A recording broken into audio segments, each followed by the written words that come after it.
was a good boy who didn't do anything wrong. And well, that story is falling apart as this changes the entire narrative that the left has put out there.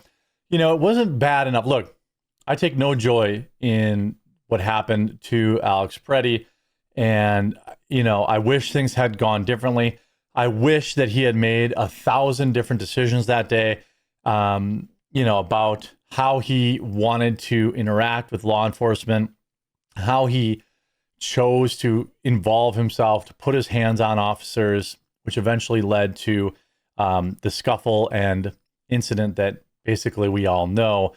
But what if I told you that not only do we have his final signal messages and his signal user ID proving he was taking part in these high level, you know, ICE stalking groups on Signal, but we also know that just 1 week before that ill-fated day, he also was in a physical altercation with ICE, one where he broke his rib.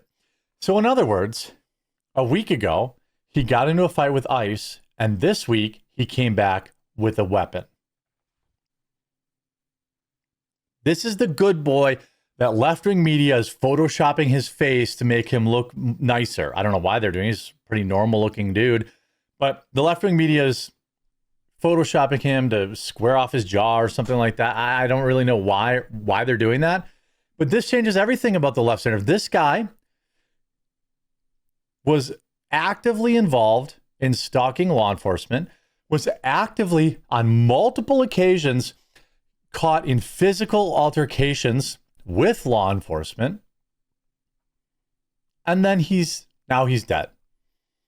Okay, I wish that things would be different, but this destroys the left's narrative that this guy was just out there, happened to be that day, and things got out of control. No, this was a full-time hobby for Alex, and also being violent and aggressive with them was also a full-time hobby for him. Alex Pretti had been injured in a scuffle with federal agents in Minneapolis just 7 days before the fateful additional fight on Saturday. Pretti, 37, was left with a broken rib after being tackled by a group of officers during a protest against Donald Trump's immigration crackdown, a source tells CNN. Let me be very clear what this means. He brawled with ICE the weekend before, and this weekend he came back and he brought his gun.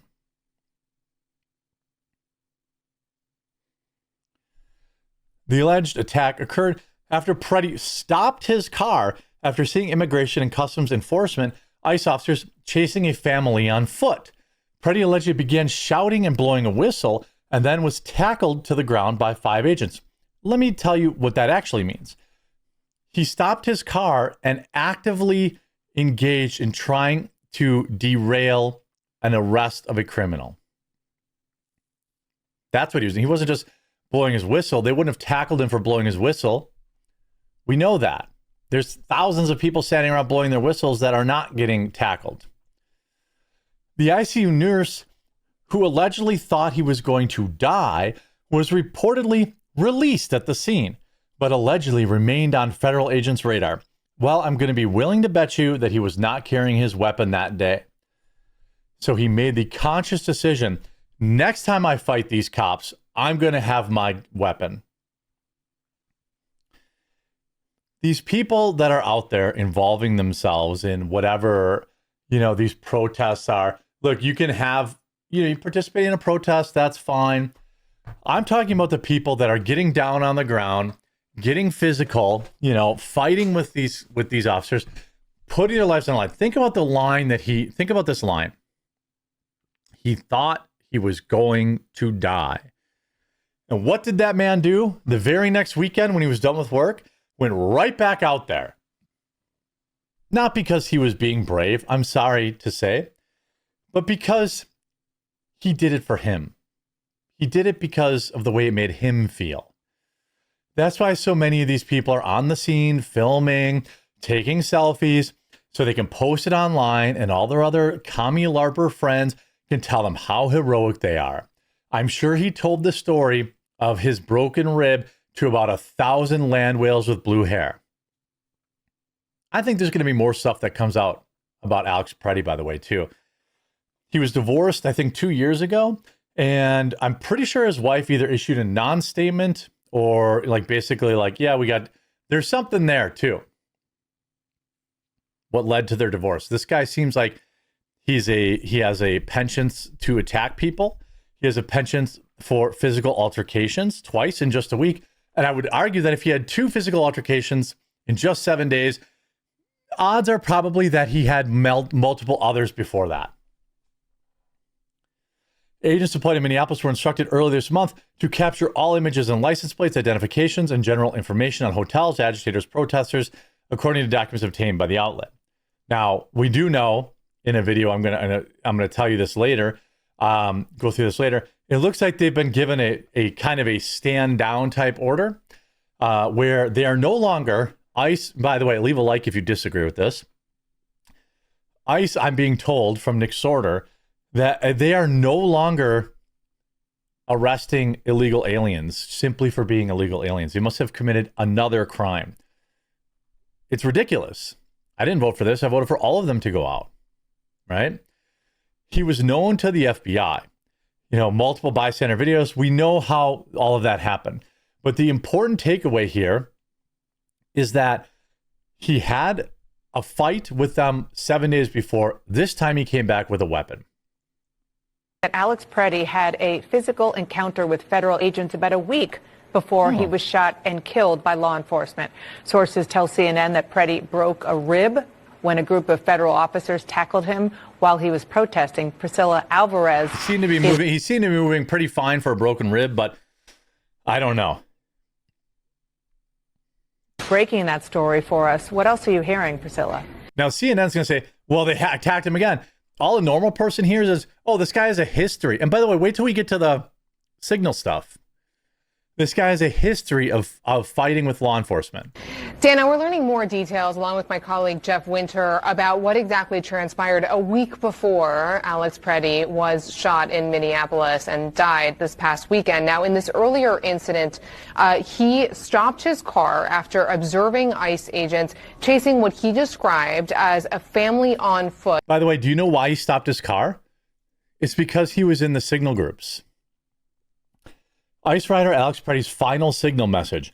We obtained logs of the signal chat now marked leave chat, delete chat, where anti-ICE activists directed resources to the exact place where Alex Pretti was fighting with cops. We've ID'd the user Alvin Q, who may have been Pretti, and a new video. Here you have email address pret0026@umn.edu, full name Alex Pretti. You can see his Twitter handle was in fact Alvin Q. So it was the same alias that he had used before. And here you see here at Friendship Co-op, I'm moving west on 38 to spot, will update. So what he was doing, Alvin Q here, if this is him, and it seems like multiple people are confirming it's him, he was moving actively within this well-organized, well-funded group of thousands of these domestic terries and professional agitators to stalk police officers and stalk ICE agents. He didn't just happen to be at the donut shop. He was actively involved in this group. Notice mainstream media doesn't seem to be talking about that. In the very same chat, users like Salacious B. Crumb spot and direct resources to thwart ICE's enforcement efforts. They dox and follow ICE vehicles. Here's this video. Yep. Let's grab this here. I want to find the new video. I guess, oh, there we go. I wanted to try to make it as big as possible. Yep. This is allegedly him inside the co-op filming ICE officers. So his movements were directed by this group of insurrectionists. His death on their hands as much as his own. Right? Hiding inside, filming them. This is his video, allegedly. Partaking in all of the activities. At 8:47 Central Standard Time, user Alvin Q responds to Salacious B. Crumb that he will update on the location of the suspected ICE vehicle that is about 8 blocks from where the incident happened about 15 minutes later. The name Alvin Q matches the alias Alvin Q Pretti, which from breach data Alex Pretti used for a Twitter account he appears to have created in 2016. The Signal user also has a medic emoji, just like Alex, who was a nurse at the time. This guy was not just on the street.